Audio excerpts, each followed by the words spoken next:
Hi, this is Jim and welcome back to my YouTube channel. At ito na nga post ni Isabel Bulatao kaninang umaga, mga 10 yata niya pinost.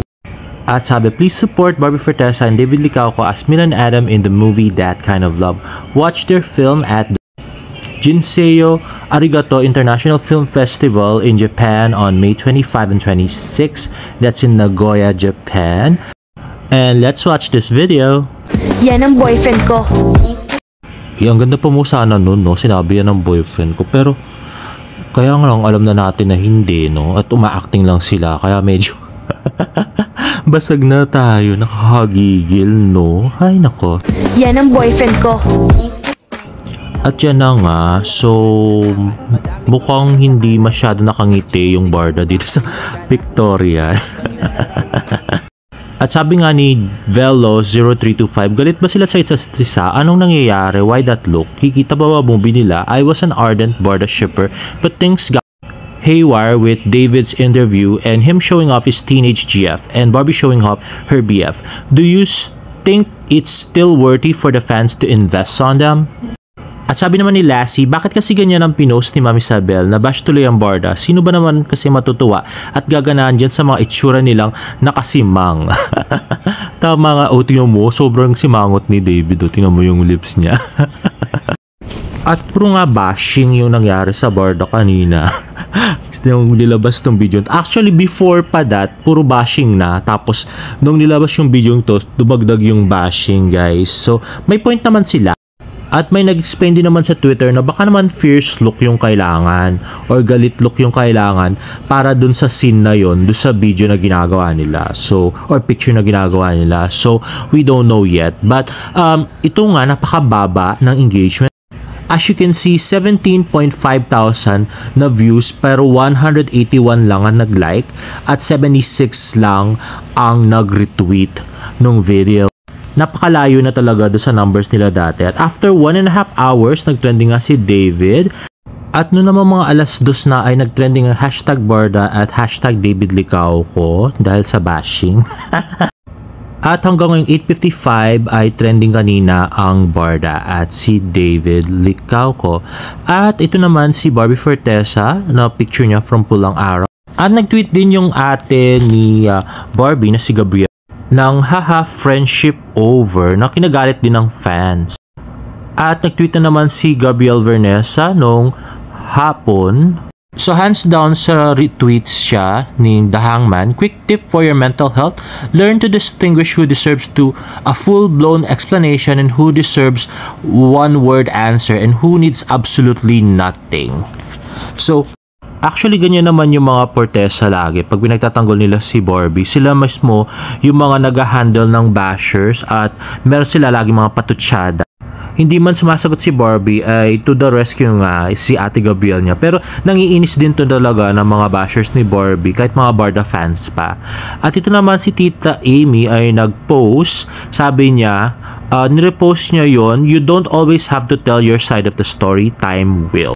Well, medyo wala na rin akong masyadong tiwala kay Tita Amy kasi nga parang maka-jackby na rin to kasi nga doon sa pinost niya, no? Kahit nga nakakapagtaka na hanggang ngayon ay hindi niya pa rin na-follow si Jack sa IG. At ito nga post ni Genre, Team Barbie Forteza for GMA Gala Meet 2024 na medyo hindi nga tayo excited kasi Jackby lang naman mangyayari dyan. Wala namang bago. What's new with Barbie? At next naman ay post ni Tita Eden, squeeze in a little adventure with him. At next, ayan na nga, si James Licauco ay pinost niya to sa kanyang Instagram story. Nag-post siya at background niya ang Taipei 101 Tower sa Taiwan. Ayan na, napaka-cute na si James Licauco. At graduating na to, guys.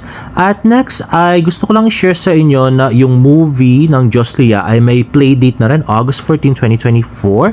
Samantalang yung That Kind of Love ay ang chismis ay June pero wala pa rin silang sinasabing playdate. So manghula tayo. And just want to share with you na lumalagari talaga si Paul Andre Salas ng kanyang mga provincial gig. Ito nandiyan na naman siya sa Mutya T. Baknotan, which will be on May 25, 2024. At kailan lang ay nasa Pahiyas Festival siya. So marami talaga siyang provincial shows ngayon. Mukhang sila na yung kumuha ng mga provincial shows ni David dahil busy di umano si David Licauco. And next as this was posted 1 year ago on my TikTok account, mga nilabas na picture ni Nathan Perolino. At ito naman galing sa Bench Active. So napaka-cute pa ni David dyan. At yan na nga. Very fit. Ay nako, ewan ko sa'yo. Anyway, that was 1 year ago guys. And guys, I do apologize kung medyo nagkaroon ng confusion at medyo nagpaasa ako nung dati sa inyo about Barda. Medyo kasalanan ng source ko kasi. Grabe siya mag-feed sa akin ng information. Ganito kasi yon, kaya nagkaroon ako ng change of heart last February. Yun kasing source ko was giving me information since 2023 na parang medyo may understanding yung Barda, like a secret MU or something, na medyo pinaniwalaan ko naman at na-share ko naman sa inyo kasi may mga bagay na tumatama naman siya tungkol sa mga information niya. Unfortunately, hindi ko pwedeng ikwento yung mga yon kasi masyado obvious. So, yun na nga, kaya naikwento ko sa inyo at yun, kinilig naman tayo lahat, nasiya naman tayo lahat. Unfortunately, last February nga, meron nagkaroon ng Grace College basketball si David. Nagtataka kami, bakit nandun lagi si Asungot dun sa mga games. So medyo nagtaka nga kami.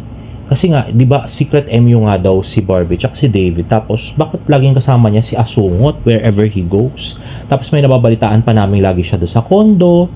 At saka, yun nga, lagi daw sila lumalabas. May sighting si Asungot. Di ba, may mga video-video pa nga. So, yun. Nagtanong ako sa ibang source. At fortunately, meron namang sumagot sa akin na talagang ito legit talaga. At yun nga, sinabi sa amin na hindi nga daw lumalabas si David at saka si Barbie outside work. It's always about work pag magkasama sila. So, there's nothing romantic about them daw. At yun nga daw, yung mga gifts parang hindi rin totoo yung mga gifts daw. I do apologize, no? Sabi kasi ng source ko. So, nauna ko source. So, yung second source ko, sabi niya, hindi daw totoo yung mga yon. At I do apologize na kinalat ko pa dito sa YouTube, no? At nagpaasa pa ako. Pero, yun nga daw, parang walang secret relationship ang Barda at they never go out. So, I do apologize kung napaasa kayo. At umasa din naman kasi ako kasi ngayon nga, actually, nagkukwento pa yung una kong source na yung tungkol sa secret MU ng Barda. Pero, hindi ko na siya pinaniniwalaan kasi medyo, na nga, obvious na nga. Di ba sinasampal na nga tayo ni Barbie ng katotohanan na hindi nga sila mag-MU ni David. So, yun. Kaya ganon. I really do apologize, guys. Actually, hanggang ngayon nga, may mga kakilala pa ako naniniwala doon sa first source ko. Grabe. At, yun nga, di ba kitang-kita naman, si David din, medyo sinasampal tayo ng katotohanan, tsaka ni Asungot, di ba? Yung nag-Tagaytay, nag-Boracay. Kasama nila nun si Dustin Yu, pero na nag-Australia, silang dalawa lang, di ba? So, kung hotel, di ba? Anong ginawa nila doon? Grabe. Ay, nako. So, yun na nga. At meron pa nga mga balita. Sinabi ni Joanne Pinote, may video siya, na as early as March 2023, ay magkakilala na yung dalawa, si David at saka si Asungot. So, parang 18 pa lang talagang, diniskartehan na ni David. Grabe. Kaya, well, I'm glad we were able to turn things around with this vlog as early as February, bago pa nangyari ang big reveal ni David ang kanyang careless interview at bago pa nangyari ang 7th anniversary ng Jack B. So again, I do apologize po sa mga umasa dahil po sa vlog ko. Kasalanan talaga ni source to. At kasalanan ko rin naman. I do apologize. But anyway, if you like this video, please give it a thumbs up and please subscribe to my YouTube channel for more Barda updates. See you in my next vlog. Bye!